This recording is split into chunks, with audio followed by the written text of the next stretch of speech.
Hello, this is John Spink, Director of the Food Fraud Initiative at Michigan State University and an Assistant Professor in the College of Veterinary Medicine.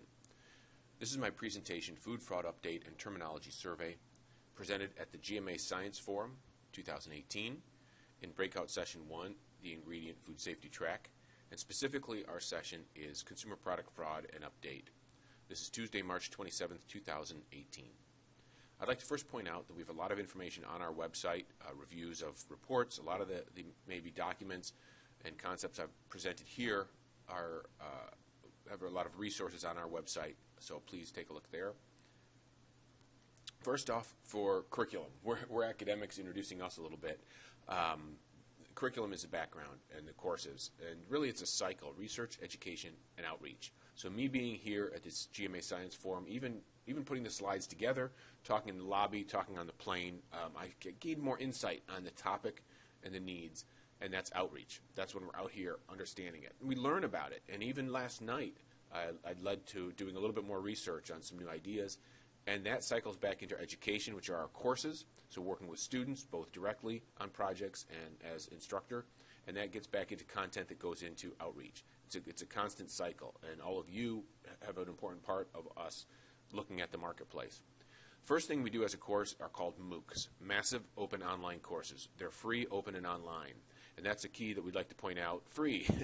So the basic ones we do are a Food Fraud Overview MOOC and a Food Fraud Audit Guide MOOC. These are two 2-hour webinars with an assessment, other readings, content, discussion boards, so they're real course, but they're short, and that's the intent, to be an overview. And the Overview MOOC we offer twice a year in May and November, and then the Audit Guide we offer monthly, and our 8th version of that will be in April next month.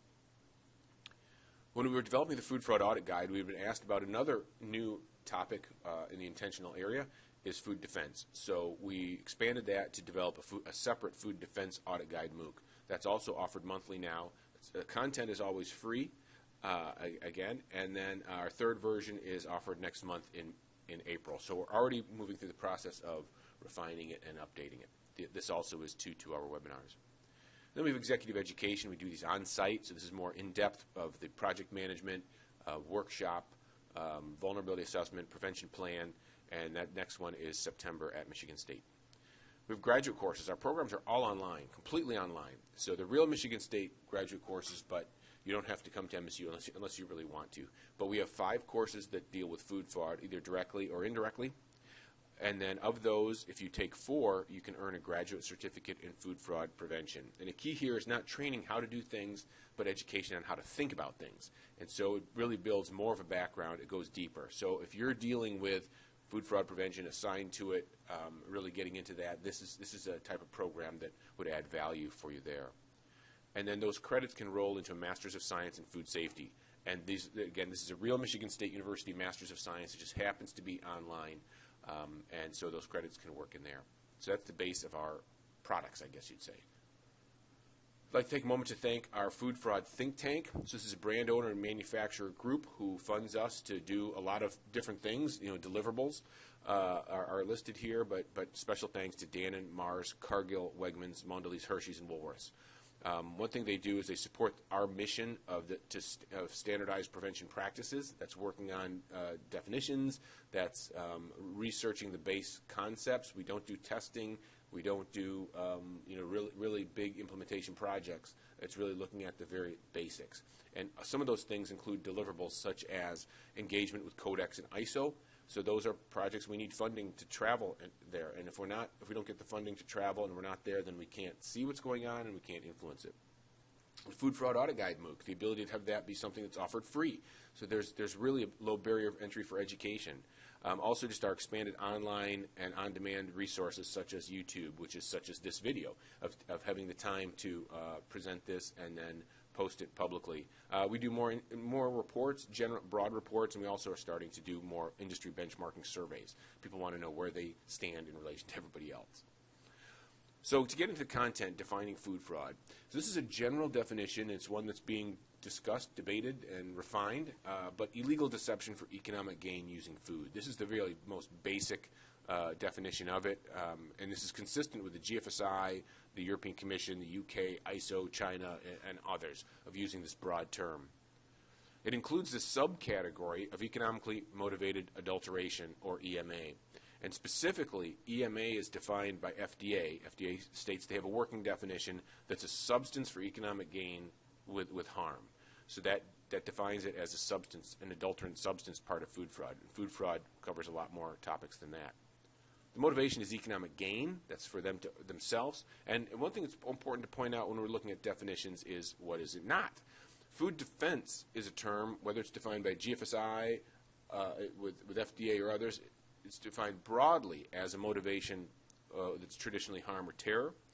But specifically, the intentional adulteration rule for FDA narrowed the scope of that rule, or food defense for FDA, to wide-scale public health harm, wide-scale harm to public health. So disgruntled employees are considered smaller scale, so that's specifically not in the FDA scope. So it's really important when you're writing a plan or working on the scope of your plan to define the goal, the objective, and the definition, and specifically the definition of that compliance requirement. For food fraud, there's always an economic threat. There's not always a public health threat. But there is always a public health vulnerability. So anytime anybody's messing with the product at all, there's a chance that something could go wrong. And this is really looking at root causes. So it's not something like GFSI is not based on the high prevalence or probability or likelihood of something occurring. It's looking at those vulnerabilities. And that's consistent with quality management, total quality management, Six Sigma, and others, to look for those situations where anomalies occur that could lead to problems, and you want to fix those. There's a lot of examples we won't go into now. Now here's a slide that's busy, but it covers all of food fraud. So if you ever need to present to someone a quick overview, then feel free to use this. You have complete copyright permission to use our content.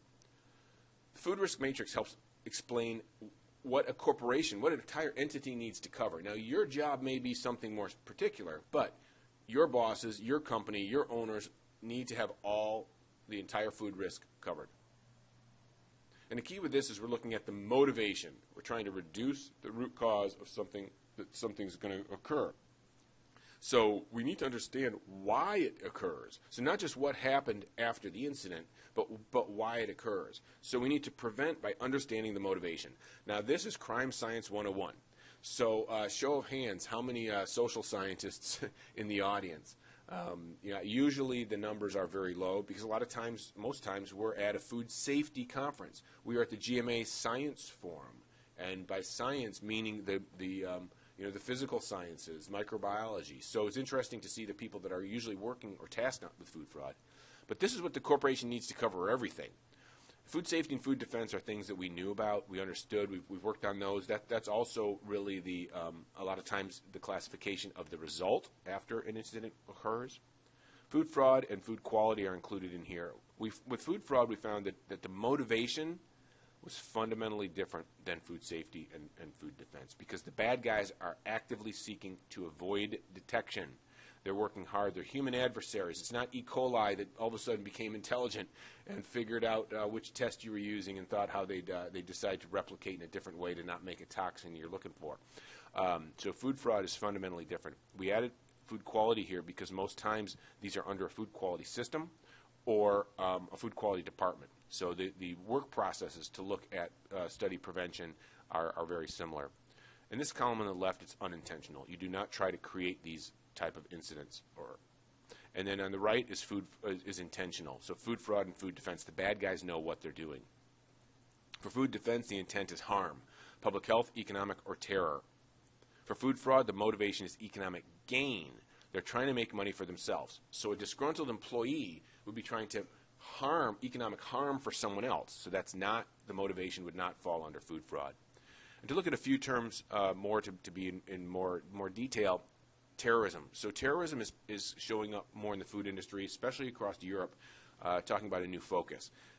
They hadn't worried about it that much in the past, but they are now. Terrorism is a tricky word to use because sometimes people have a very specific definition for it to be classified as terrorism, such as US FBI. So there's certain thresholds for them to call it terrorism or specifically call it terrorism. FDA focuses on wide-scale harm.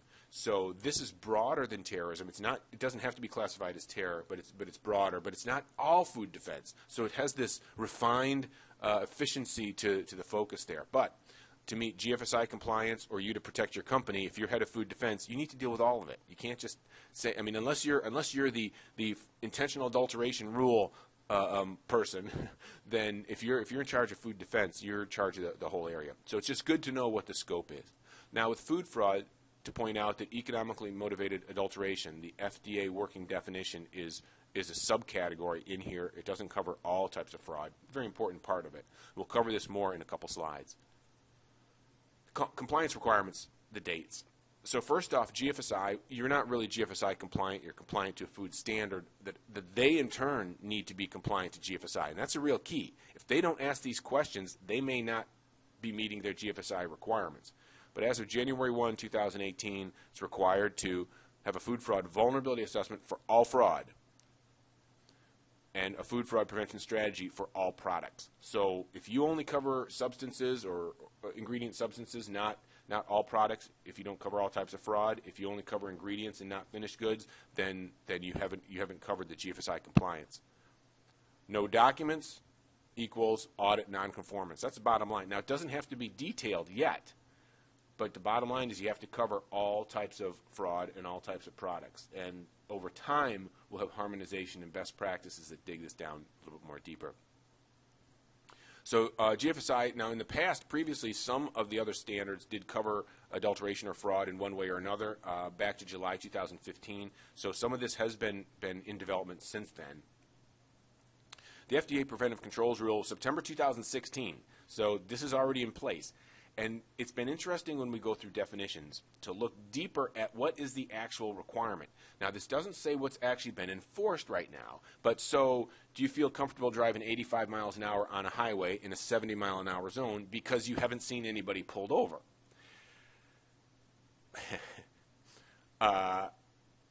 So here's from 21 CFR 507.33A2. You can look at it yourself if you don't believe this is what it says. So here's the quote. The hazard analysis must be written regardless of its outcome. Bottom line, if you don't think stolen goods are dangerous to your company, then that's great. But the hazard must be written regardless of its outcome. So you can't say it's not a hazard unless you have done a hazard analysis. Second is the hazard may be intentionally introduced for purposes of economic gain. This is the part 3, I there. So bottom line is it's clearly noted as economic gain. Now, does this say economically motivated adulteration? Does it say, quote, EMA, quote, unquote? No. It's any gain. So any hazard that could be out there. And remember, refer to the first part as well. So that's a key focus area for what could be in there. And this is an issue after an incident, that these questions could be asked. But if you follow the basic broad food fraud prevention strategy and vulnerability, then you would have these, even for products that are very low hazard. Food, Drug, and Cosmetics Act, adulterated foods. Don't forget this one, 1938. It's been around for a while. Sarbanes-Oxley Act, 2002. So this is basically required. It is required for public companies to report the potential impact on revenue, and so food fraud is definitely one that's in there. Now, it's probably reported somehow, some way under a different category, probably not directly, but it is a requirement. So if you put these plans in place, you'll be getting to that compliance. So to take a little turn to part 2 of the presentation, food fraud terminology survey. So with GMA, our Michigan State group led the survey with another academic group, to a group of academics who I'll recognize here in a minute, to really just start to ask the questions about food fraud terminology. We were not developing the terms or making conclusions on the terms. We were just looking at what people said and thought. So the research survey publication, it's under review now, to capture and interpret insight on current definitions and scope of food fraud and related terminology, did not develop new definitions. So that's a real key. We're just trying to understand what people think and why. The next step would be somehow to support the groups that are working on definitions. It supports things like the Codex Electronic Working Group, which just yesterday the U.S. Codex delegation sent out the second draft for public comment.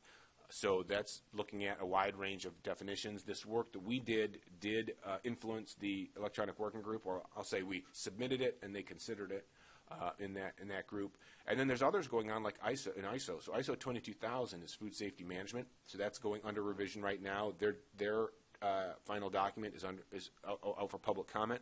And then Technical Committee 292 is fraud and other types of product fraud. So pharmaceuticals, as with the rest of the presenters here, falls definitely under that category. And then activities by other food industry groups such as ILSI, AOAC, CEN, and others. The sections we covered included demographics, just to know who they were. We could slice and dice. Food fraud awareness. So we wanted to figure out the base of where people are coming from, because your judgment is based on your experiences and your expertise and your awareness. So when people made a judgment, we wanted to then understand where they may be coming from. But then we looked at the definitions, listed them, people commented, and then really some foundation setting of what's next for this whole topic. The compliance focus really was interesting for us, that 72% said GFSI, and a much lower number, 59%, said FSMA. Now, there could be some reasons for this. GFSI just came out, and FSMA has been out for a while. I think there's also confusion about what is actually required for food fraud under FSMA, but that's where the main awareness was. We received 150 online responses, and they're definitely global, 50% from the U.S. So there's our research team listed. I'll mention them later. The preferred term for intentional deception for economic gain using food. So this was the real goal. The goal wasn't just defining food fraud. It was to define a concept and talk about which term was preferred. Food fraud was 50%. Economically motivated adulteration, or EMA, was 15%. And we have an asterisk there because there were multiple definitions and different interpretation of the word. So it split there a little bit. So that's interesting to note that there's an opportunity, important further research. Food protection did pop up there as an overall term for this intentional gain, which leads us to have a lot more discussion on that. Same with food integrity. That's used a lot across Europe. They have a lot of food integrity projects. And food authenticity is used in a lot of places, but across Europe as well. So it's interesting to look at how those interact with each other and how they might fit in a hierarchy of definitions. And finally, food crime was 2% selected that. So food fraud prevention awareness. So what we wanted to do is, so as people are looking at these terms, to understand where they're thinking and why they are thinking the way that they're thinking. So we asked about a number of different topics, and this was a self-assessment. We did kind of cross-reference this in a way with other questions to see where people were in the idea, but we didn't have enough time to go too much detail on this quick survey.